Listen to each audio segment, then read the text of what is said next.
Yo yo yo, halo teman-teman, apa kabar para pejuang sekolah kedinasan? Bertemu lagi bersama saya Putra di channel Putra Perhubungan dan di video kali ini kita akan membahas lagi terkait seleksi tahap keempat yaitu tes wawancara dan video ini merupakan part 6 terkait pembahasan tes wawancara. Bagi teman-teman yang belum menonton tes wawancara part 1, part 2 sampai dengan part 5 di video kakak persilakan untuk menonton terlebih dahulu terkait tes psikotes wawancara di Sekolah Kedinasan Kementerian Perhubungan dari part 1 sampai part 5 agar penyampaiannya nyambung ya teman-teman terkait pembahasan video kali ini yaitu bagaimana tata cara kita menjawab pada saat tes wawancara dan kakak sudah menyiapkan beberapa template-template jawaban yang bisa kalian pakai pada saat tes wawancara nanti. Tanpa berlama-lama, kita langsung saja menuju ke pokok pembahasannya di mana di sini di video kali ini kakak akan membahas 3 topik ya. Yang pertama yaitu simulasi tanya jawab. Nanti kita akan eh, mengulas video terkait dengan pewawancara itu bertanyanya apa dan kita menjawabnya itu seperti apa. Kemudian yang kedua adalah cara menjawab. Nah, di sini kakak akan menyampaikan bagaimana cara menjawab pertanyaan yang dilontarkan oleh pewawancara. Kemudian yang ketiga yaitu template jawaban tes wawancara. Nah, di sini kakak sudah menyiapkan beberapa template. Semoga bisa menginspirasi teman-teman untuk dimodifikasi sedemikian rupa sehingga teman-teman bisa pergunakan pada saat tes wawancara nanti. Kita masuk yang pertama yaitu membahas terkait dengan cara menjawab saat tes wawancara. Nah, di sini yang harus kalian lakukan adalah tatap mata pewawancara. Tetaplah fokus menatap mata pewawancara agar komunikasi atau chemistry antara pewawancara dan peserta itu bisa berjalan dengan baik ya teman-teman. Dan di sini juga kalian melambangkan bahwa kalian itu menghargai orang berbicara. Nah, di sini pentingnya kalian untuk menghargai pewawancara agar pewawancara itu senang dengan kalian. Kemudian yang kedua adalah sopan, tegas, dan jelas. Nah, jadi kalian harus menjawabnya dengan berperilaku sopan, kemudian harus tegas dengan tanpa keraguan-raguan dan suaranya itu harus jelas ya teman-teman. Jangan kekecilan, jangan kebesaran, harusnya pas. Oke, kemudian yang ketiga yaitu jangan memotong pembicaraan pewawancara. Nah, di sini pentingnya kalian untuk bisa menahan diri terkait perkataan kalian yang harus kalian ungkapkan. Biarkan saja pewawancara itu menyelesaikan perkataannya sampai selesai. Bila 1 atau 2 detik pewawancara itu sudah berhenti berbicara, baru kalian bisa untuk menjawab pertanyaan pewawancara. Jangan sekali-sekali memotong pembicaraan pewawancara ya teman-teman, karena itu tergolong tidak sopan. Oke? Yang keempat yaitu jawab pertanyaan secukupnya saja. Nah, di sini pentingnya kalian menjawab pertanyaan pewawancara itu secukupnya saja, tidak perlu panjang lebar, to the point saja terkait jawaban yang diminta oleh pewawancara. Jawaban pertanyaannya seperti apa, jawabnya seperti itu saja. Jangan menambah-nambahkan ya, karena itu akan berbahaya dan bisa menjebak diri kalian sendiri. Oke, kita maju ke pembahasan simulasi tes wawancara. Nah, di sini kakak akan mensimulasikan pertanyaan-pertanyaan apa yang akan dikeluarkan dan kakak sudah menyiapkan template-template jawaban yang harus atau yang akan kalian keluarkan pada saat tes wawancara sebagai bahan untuk persiapan ya teman-teman untuk menghadapi tes wawancara. Dan di sini ada pertanyaan, silakan perkenalkan diri saudara. Nah, bagaimana cara menjawabnya? Di sini kakak sudah menyediakan template-nya, jadi kalian harus menjawab siap ibu. Nah, penting bagi kalian sebelum tes wawancara dimulai, kalian harus mencuri curi-curi pandang terkait dengan name tag yang menempel di sini ya teman-teman. Jadi usahakan kalian harus bisa mencari tahu nama dari pewawancara yang akan mewawancarai kalian. Nah, jadi bila kalian sudah mengetahui itu merupakan poin penting ya teman-teman. Jadi pewawancara itu akan terkesan, oh ternyata peserta kok bisa tahu ya nama saya. Seakan-akan dia itu merasa dihargai dan penting ya teman-teman. Jadi saran kakak curi pandang terlebih dahulu terkait nama pewawancara. Kakak lanjutkan terkait template untuk menjawab yaitu siap ibu, kemudian sebutkan namanya, kemudian mohon izin memperkenalkan diri. Lapor, nama saya Budi, saya berasal dari Purworejo, umur saya 19 tahun, saya lulus dari SMA bla bla bla bla tahun 2022 mengambil jurusan IPA atau IPS. Kemudian kalau kalian sudah sempat bekerja, sampaikan saja pengalaman kerja kalian, teman-teman. Saya pernah bekerja di perusahaan apa, kemudian selama 3 bulan atau setahun sejak dari tanggal ini sampai segini ya. Artinya ibaratnya meskipun kalian sempat bekerja, setidaknya pewawancara itu tahu bahwa kalian sudah memiliki pengalaman kerja. Kemudian sampaikan kelebihan dan kekurangan kalian, di mana kelebihan saya adalah yang pertama, umur saya masih muda. Yang kedua, saya orang yang bertanggung jawab, disiplin, dan mandiri. Yang ketiga, keahlian yang saya miliki adalah saya bisa berenang, bela diri, membawa kendaraan, dan lain-lain. Nah, di sini keahlian-keahlian yang kalian punya itu sebutkan saja ya teman-teman. Jangan sampai kalian tidak memiliki keahlian. Wah, itu fatal sekali. Masa calon taruna tidak memiliki keahlian? Nah, di sini sebutkan saja meskipun itu keahlian umum ataupun keahlian khusus. Yang contohnya di sini keahlian umum adalah berenang, kemudian membawa kendaraan, mengoperasikan peralatan elektronik seperti komputer dan lain-lain. Nah, di itu sampaikan saja kemampuan kalian. Ibaratnya di sini kalian adalah seorang sales yang menceritakan terkait keunggulan dari diri kalian sendiri ya teman-teman. Bagaimana supaya pewawancara itu mau membeli produk kalian atau supaya kalian bisa diterima menjadi seorang taruna di sekolah kedinasan. Oke, kita lanjutkan untuk lanjutan dari template jawabannya. Kemudian prestasi yang pernah saya capai, diantaranya saya pernah menjadi juara mewakili kabupaten, kecamatan, atau apa. Dan meskipun kalian tidak sebagai juara, hanya sebagai peserta, sebutkan saja teman-teman, tidak apa-apa. Dan saya bisa membuktikan dengan sertifikat atau piagam. Nah, jadi penting bagi teman-teman untuk menyiapkan sertifikat atau piagam atau surat yang apa ya namanya menyatakan diri kalian itu pernah mengikuti kompetensi atau perlombaan atau dan lain-lain sebagainya, kursus-kursus itu sebutkan saja ya teman-teman. Kemudian yang kelima, pengalaman organisasi yang pernah saya ikuti adalah saya pernah menjabat sebagai ketua OSIS pada saat saya sekolah, kemudian sebagai ketua Karang Taruna atau sebagai seksi bendahara, seksi konsumsi di Karang Taruna, sebutkan saja ya teman-teman. Intinya yang penting kalian memiliki pengalaman organisasi ya. Kemudian di sini juga pasti nanti akan ditanyakan terkait kelebihan kekuranganmu seperti apa. Nah, jangan sekali-sekali teman-teman menjawab kekurangan saya adalah saya orangnya mageran, terus saya pemalas. Nah, itu jangan sekali-sekali kalian menjawab seperti itu. Di sini pentingnya kalian untuk memberikan atau memberitahu kekurangan kalian, namun dapat meningkatkan profil kalian. Nah, contohnya di sini kakak sudah menyiapkan template-nya, yaitu saya adalah orang yang tipe tidak bisa tenang dan selalu memikirkan pekerjaan saya. Jika ada pekerjaan saya yang belum saya selesaikan, meskipun pekerjaan tersebut memiliki tenggang waktu yang lama, saya akan tetap memikirkannya. Nah, seperti itu teman-teman. Kemudian yang kedua, saya tidak pandai mengatur waktu.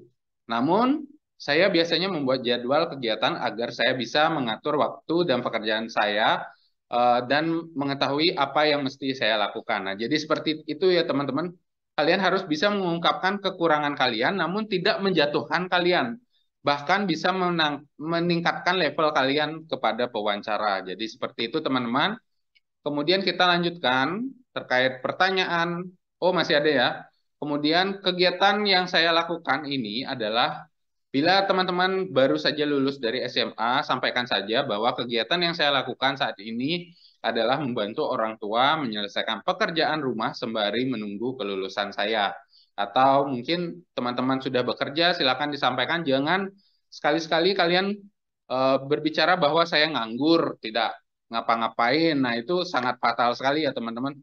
Sampaikan saja bahwa kalian itu memiliki aktivitas. Kemudian hobi, kalian sebutkan minimal 3 ya teman-teman. Jangan sampai tidak punya hobi ya teman-teman. Kemudian bila kalian sudah memperkenalkan diri, sampaikan demikian perkenalan tentang diri saya. laporan selesai. Seperti itu teman-teman terkait dengan cara memperkenalkan diri kepada pewawancara. Kita lanjutkan menuju pertanyaan yang kedua, yaitu apa yang saudara ketahui tentang sekolah kedinasan perhubungan. Nah, di sini kakak sudah menyiapkan template-nya, yaitu kalian bisa menjawab sekolah kedinasan Kementerian Perhubungan merupakan sekolah kedinasan di bawah naungan Kementerian Perhubungan yang terbagi menjadi 3 buah matra, yaitu matra udara, laut, dan darat, yang terpencar di seluruh wilayah Indonesia. Dan sekolah ini bertujuan untuk mencetak insan perhubungan yang nantinya bekerja di dalam dunia perhubungan, transportasi baik darat, laut maupun udara. Nah, seperti itu teman-teman, template untuk menjawab pertanyaan terkait apa yang saudara ketahui tentang sekolah kedinasan Kementerian Perhubungan. Kita lanjutkan ke pertanyaan yang keempat, yaitu mengapa saudara memilih sekolah kedinasan perhubungan. Nah, di sini template yang bisa kalian gunakan adalah saya memilih sekolah kedinasan Kementerian Perhubungan karena saya ingin menjadi insan transportasi yang unggul serta memajukan kualitas pelayanan perhubungan transportasi baik di darat, laut maupun udara yang ada di Indonesia maupun di mancanegara. Kualitas pelayanan perhubungan yang ingin saya tingkatkan adalah dari segi keamanan, keselamatan, kenyamanan, keterjangkauan. Nah, seperti itu teman-teman. Dan apabila nanti pewawancara menanyakan keamanan itu seperti apa, keselamatan itu seperti apa, kenyamanan, keterjangkauan, dan keteraturan itu seperti apa, tenang saja. Kakak sudah menyiapkan jawabannya. Nah, di sini dalam segi keselamatan, saya ingin meningkatkan sumber daya manusia pembawa angkutan transportasi. Kemudian yang kedua, meningkatkan kualitas kendaraan angkutan transportasi untuk segi keselamatan. Kemudian yang keamanan, saya ingin meningkatkan pengawasan terkait dokumen-dokumen atau surat-surat angkutan transportasi. Nah, di angkutan transportasi itu kan pasti memiliki surat legalitas ya teman-teman. Contohnya itu kalau angkutan darat itu ada STNK-nya, kemudian ada buku surat tanda uji kendaraan atau buku KIR di perhubungan, seperti itu ya teman-teman, bahwa kalian ingin meningkatkan pengawasan terkait dokumen-dokumen angkutan transportasi baik darat, laut maupun udara. Kemudian untuk kenyamanan, saya ingin meningkatkan kenyamanan angkutan terkait kapasitas dan kebersihan angkutan. Kemudian yang keempat, keterjangkauan. Saya ingin merencanakan angkutan yang dapat dijangkau oleh seluruh lapisan masyarakat. Kedua, saya ingin meningkatkan transportasi yang menjangkau seluruh wilayah Indonesia dengan sistem yang terintegrasi. Nah, sistem terintegrasi ini berarti dia sudah teratur ya teman-teman dan menjangkau dari satu pulau ke pulau lain. Nah, seperti itu. Kemudian keteraturan ini, saya ingin merencanakan jadwal angkutan yang teratur, dan yang kedua saya ingin menambah jadwal pelayanan angkutan. Nah, jadwal pelayanan angkutan ini contohnya di terminal ya teman-teman, di mana keberangkatan suatu bis itu hanya 2 kali ya teman-teman, pagi sama dengan malam. Maka di sini kalian bisa menciptakan kualitasnya dengan membuat 3 jadwal pelayanan, baik itu pagi, siang maupun malam. Nah, paham kan teman-teman terkait bagaimana motivasi kalian, mengapa kalian masuk di sekolah kedinasan Kementerian Perhubungan. Oke, kita lanjut ke pertanyaan yang keempat, yaitu mengapa saudara memilih jurusan tersebut. Nah, di sini kakak sudah menyiapkan jawaban terkait mengapa kalian memilih jurusan tersebut, tapi di sini kakak hanya mengambil 3 saja ya teman-teman, yaitu matra udara, laut, dan darat, dan jurusannya tidak bisa kakak sebutkan semua karena terkait dengan durasi. Jadi kita simak dulu untuk matra udara, yaitu jurusan manajemen transportasi udara. Jadi nanti kalian bisa modifikasi sendiri ya teman-teman terkait jurusan yang kalian pilih. Di sini kakak akan menjawab terkait jurusan manajemen transportasi udara. Saya ingin meningkatkan kualitas transportasi perhubungan udara dengan meminimalisir angka kecelakaan pesawat, dengan cara meningkatkan kualitas dari segi sumber daya manusia, sarana, dan prasarana angkutan darat. Dan untuk mewujudkan hal tersebut, langkah awal yang saya lakukan adalah saya harus lulus menjadi seorang taruna di Sekolah Tinggi Penerbangan Indonesia. Kemudian setelah saya lulus, saya akan mengaplikasikan ilmu yang saya dapatkan dengan menjadi seorang abdi negara di sektor perhubungan udara. Seperti itu template untuk menjawab mengapa kalian memilih jurusan di matra udara. Oke, kita lanjut ke matra laut ya teman-teman. Saya ingin mendukung program pemerintah dalam hal pengembangan program tol laut. Untuk hal tersebut, perlu adanya sistem transportasi yang berkualitas, baik dari segi sumber daya manusia, sarana, dan prasarana, agar pengangkutan barang atau orang dari satu pelabuhan ke pelabuhan lain dapat berjalan dengan murah, cepat, aman, dan efisien. Dengan lancarnya pergerakan transportasi laut, dengan menghubungkan orang atau barang dari satu pelabuhan ke pelabuhan lain, tentu akan meningkatkan roda perekonomian serta ketersediaan lapangan kerja. Untuk itulah saya masuk di jurusan ini dan akan mengaplikasikan ilmu saya kelak sebagai insan perhubungan laut. Nah, seperti itu teman-teman cara menjawab motivasi kalian mengambil jurusan di matra laut, dan di sini kakak akan menyampaikan bahwa program tol laut itu adalah program di mana eh, apa namanya pengiriman barang-barang logistik dari satu pelabuhan ke pelabuhan lain itu dapat tercapai dengan aman, lancar, selamat, dan efisien. Seperti itu teman-teman program dari tol laut. Untuk lebih lengkapnya silakan kalian searching di Google ya teman-teman. Kemudian di sini kakak sudah menyiapkan motivasi untuk memilih jurusan di matra darat yaitu manajemen transportasi jalan ya. Jadi menjawabnya, saya ingin menekan tingkat kecelakaan angkutan darat, baik angkutan barang maupun angkutan umum, yang saat ini masih tergolong tinggi. Perlu adanya pengawasan dan peningkatan terkait kualitas perhubungan angkutan darat, salah satunya yaitu dengan mengadakan, memelihara, dan mengawasi ketersediaan rambu lalu lintas serta alat pemberi isyarat lalu lintas atau APIL. Nah, di sini rambu itu ada rambu petunjuk, rambu larangan. Kemudian untuk apil atau alat pemberi isyarat lalu lintas, contohnya adalah traffic light. Seperti itu ya teman-teman. Kemudian yang kedua, yaitu melakukan pengawasan terkait surat-surat kendaraan. Nah, jadi di sini kalian harus mengawasi surat-surat atau legalitas dari kendaraan angkutan darat. Kemudian yang ketiga, serta mengawasi atau serta mengawasi kelaikan dari angkutan darat. Nah, kelaikan angkutan darat ini apakah ke angkutan darat itu layak untuk diberangkatkan? Bila tidak layak untuk diberangkatkan, maka kalian harus mengecek terlebih dahulu ya teman-teman untuk kondisi dari angkutan darat tersebut. Contohnya kalian mengecek nanti contohnya tugas dari perhubungan itu adalah mengecek dari bus ya terkait dengan kelayakannya baik itu ban, kemudian alat keselamatannya, kemudian wipernya seperti apa. Kalian harus memberikan keputusan apakah kendaraan itu layak untuk diberangkatkan atau tidak, karena bila kendaraan itu layak, maka kalian silakan bisa memberangkatkan angkutan tersebut, tapi jika tidak, jangan sekali-sekali memberangkatkan, karena itu akan mengancam dari nyawa para penumpang. Seperti itu teman-teman, motivasi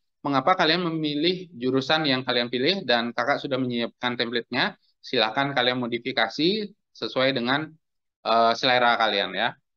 Kemudian kita lanjutkan ke pertanyaan berikutnya, yaitu apakah saudara mengetahui kehidupan asrama? Nah, di sini kakak sudah menyiapkan jawabannya. Siap, saya sudah mengetahuinya. Akan ada aturan-aturan dan kegiatan yang harus ditaati dan dilaksanakan oleh taruna selama melaksanakan pendidikan.